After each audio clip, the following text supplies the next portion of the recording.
Hey, how's it going YouTube? I'm your host for today, Landon Do Not Sing, and welcome back to another most amazing video. If you're not a part of the most amazing family, what the heck are you guys waiting for? Click the subscribe button, hit the notification bell, and you guys can become a part of the family. Of course, subscribe if you guys want to see a lot of scary videos as well, because we've been doing a lot of urban legends and a lot of scary videos in general. So it's time to get scared for this one. People are stalked for many reasons. Celebrities are stalked by crazy fans or obsessive paparazzi all the time, but then there are just the regular people who have their run-ins with some pretty terrifying and scary stalkers. I hope none of this has happened to you guys, but you know what, let's jump into this list. This is the top 10 scary stalker stories, and while watching this video, make sure you guys keep looking behind you because you never know who's watching you. Okay, hopefully I didn't scare you guys too much. Let's get into this. Let's get started with this, starting off at number 10 with a stalker from a dating app. Yeah, that's right. I think all of you guys are going to want to delete your dating apps after you hear about this story. A woman from Arizona was arrested and charged with stalking after she sent over 65,000 texts to a man who she met online. After they met in person, she would send him around 500 text messages a day. Why didn't he just change his number or block her? Obviously, she's crazy. Well, things get even more strange. She broke into his house and started to take a bath. So the police were called and they arrested her on site, but they also noticed that she had a random butcher knife on the hood of her car. So the police obviously took that, questioned her at the police station. Well, after she was released from custody, which the police officer shouldn't have because obviously she's crazy, well, she kept sending this guy messages, but by this time, things got actually more violent. She said to him that she was going to severely injure him and that she wanted to wear his body parts and bathe in his blood. She also said that if he tried to leave her, she would kill him.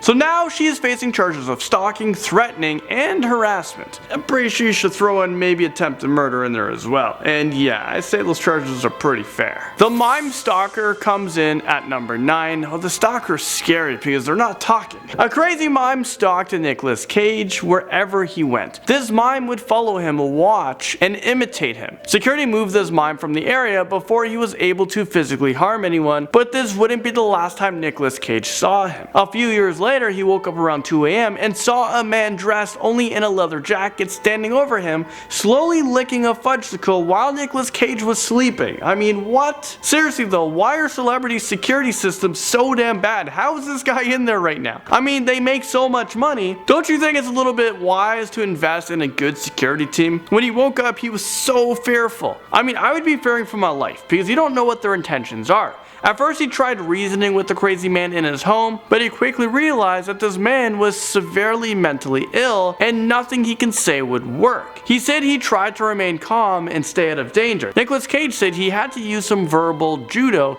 to convince this man to leave. I know this sounds pretty funny, but imagine waking up to find a half-naked person watching you sleep as they lick their ice cream. I only have one question here.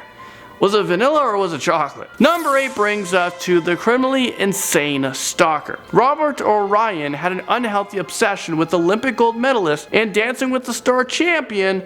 We're talking about Shawn Johnson. He drove from his Florida home all the way over to California so he could stalk Shawn Johnson. He jumped over a fence and tried to break into the studio where she was preparing to film an episode of Dancing with the Stars. He was quickly apprehended, and when the police searched this car, they found a loaded shotgun, a loaded handgun, duct tape, and love letters. I mean, what is this? This is like an episode of Criminal Minds. What was about to happen? This guy was about to be kidnapped, and then but you're gonna shoot your idol? I don't know. Well, things get pretty weird. So this guy told the police that he can communicate telepathically with celebrities, and he said that Shawn Johnson spoke to him while she was at the Beijing Olympics. Shawn Johnson said that she would receive frightening letters, and when he said that he was coming to California, she wanted to drop out of Dancing with the Stars. But instead, she just made changes to her normal routine by changing cars, hotels, and canceling all of her personal appearances. appearances. Okay, well, next up we have Taylor Swift, and the Taylor Swift stalker comes in at number 7. A man from Colorado was arrested recently for creeping around Taylor Swift's home in Beverly Hills. He was wearing a mask and was carrying a knife when he was arrested just outside of her home. Even though he was released from police custody, the officers got a temporary restraining order which prevents him from possessing guns. According to the police report, he was wearing a mask and also rubber gloves, and inside of his car they found a knife, rope, ammunition, and more masks and gloves. Sounds like he wanted to do more than just watch Taylor Swift through her window. He admitted that he has depression, bipolar disorder, obsessive compulsive disorder, and manic episodes. Well, hopefully now he'll get the help that he needs. But imagine Taylor Swift. Imagine waking up to the news and you find out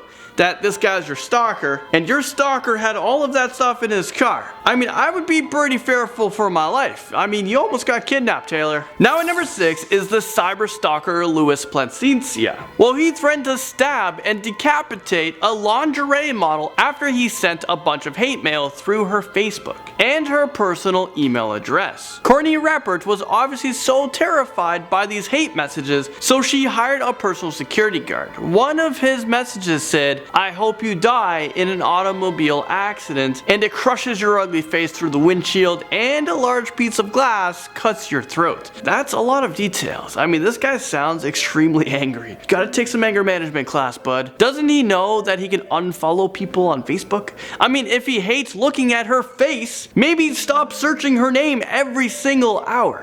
Louis also used a public computer to send his threatening messages, and he also said that he was going to chop her parents to pieces with a handsaw. So not only celebrities are targeted, but celebrities' families and parents and friends are also targeted. It'd be scary to become friends with a celebrity. This whole world is just a scary place. So this person's threatening her until she stops modeling. He became enraged after he saw a bunch of pictures of her modeling in lingerie and semi-nude. He even impersonated a photographer in an attempt to get her to pose nude for him. The threats became more frequent and gruesome, so the FBI finally tracked him down and arrested him. Rihanna's crazy stalker leaps in at number 5. Well, this person was arrested after he forced his way into Rihanna's home. Luckily, she was out of town when he broke in, but her assistant found him and he admitted that he wanted to rape Rihanna.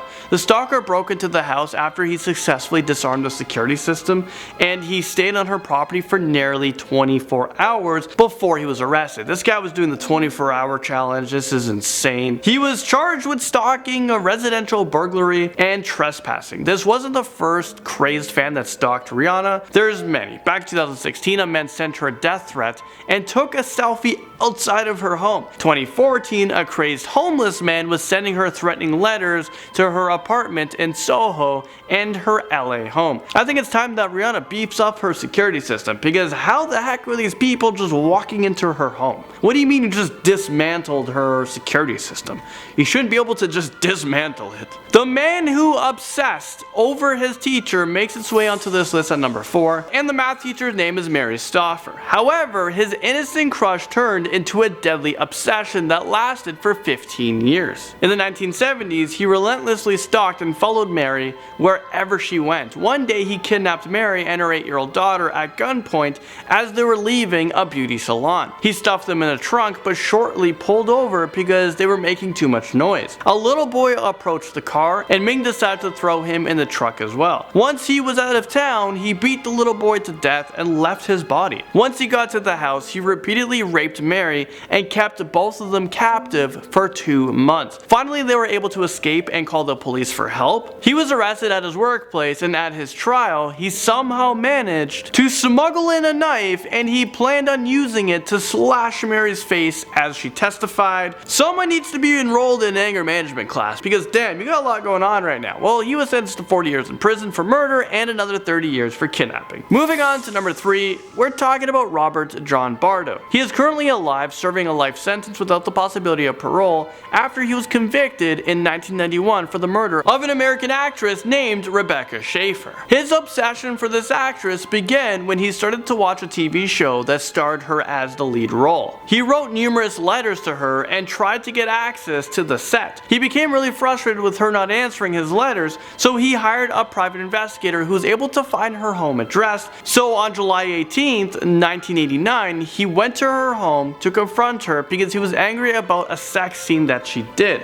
He yelled at her and said that she lost her innocence, but this wasn't the first time that he visited her without her permission. He first went into her apartment and told her that he was a huge fan, and about an hour later he came back fueled with anger. He rang the doorbell again, and as she opened up her door, he fired one round of ammunition straight through her chest, killing her instantly. Well, he was later arrested in Tucson, Arizona, when he was actually seen just walking out in traffic. Because of this whole incident, the US Congress passed a law which prohibited the DMV from disclosing the home addresses of a resident. Number 2 takes us over to a mass murderer. We're talking about Richard Farley, who is a convicted mass murderer who before his murdering spree stalked his coworker for 4 years. I mean, is this real life right now? 4 years of stalking? He first met 22-year-old Laura Black at his job and instantly fell in love with her. He began to leave her lots of gifts such as love letters, homemade baked goods, and he asked her out a bunch of times. She repeatedly refused, but despite her rejections, he kept on persisting. He began to call her work phone every few hours and even show up to her aerobics classes. He managed to trick the HR department into giving him her home address and home number. He even got a copy of her office keys made so he can go through her personal items in order to, get to know her more. Laura filed for a restraining order against him, so he purchased a shotgun and other weapons. He loaded up his car with a bunch of guns and 3,000 rounds of ammunition, because maybe the first 1,000 won't kill her. That is insane. He shot his first victim in the parking lot and proceeded to go inside of the building. He took all of his weapons and opened fire. He fatally shot 7 employees and shot Laura Black twice. She survived the shooting, and now he is sitting on death row at San Quentin prison. And finally, I think we've done it again. We have saved the best for last. At number 1, we have John Hinckley Jr. He became dangerously obsessed with Jodie Foster after he watched the movie Taxi Driver. In the movie, she plays a child prostitute, and it was about an insane man who wanted to assassinate a presidential candidate. He later found out that she enrolled in classes at Yale University, so he moved to New Haven for a short time so he can stalk her. He would slip poems and messages under her door and would incessantly call her. He wasn't able to get into contact with her, so he began coming up with strange ways of getting her attention, like hijacking a plane or committing suicide in front of her. Eventually, he came up with an insane scheme to impress her by assassinating the president. So he used his stalking skills, followed President Ronald Reagan, and shot a .22 caliber revolver 6 times at the president as he was leaving his hotel. He did not hit him directly, but he was severely wounded when a bullet ricocheted off of the limo and hit him in the chest. He was arrested at the scene and was sent to a psychiatric care center. Well, he was released on September 10th, 2016, which is actually not too long ago, and now he's living with his mother. Hopefully his stalking days are over. Well, you guys came to the end of this video, and we have some bloopers for you guys. Hopefully you guys enjoy. The officers got a temporary restraining order on him, which prevents him from Placencia.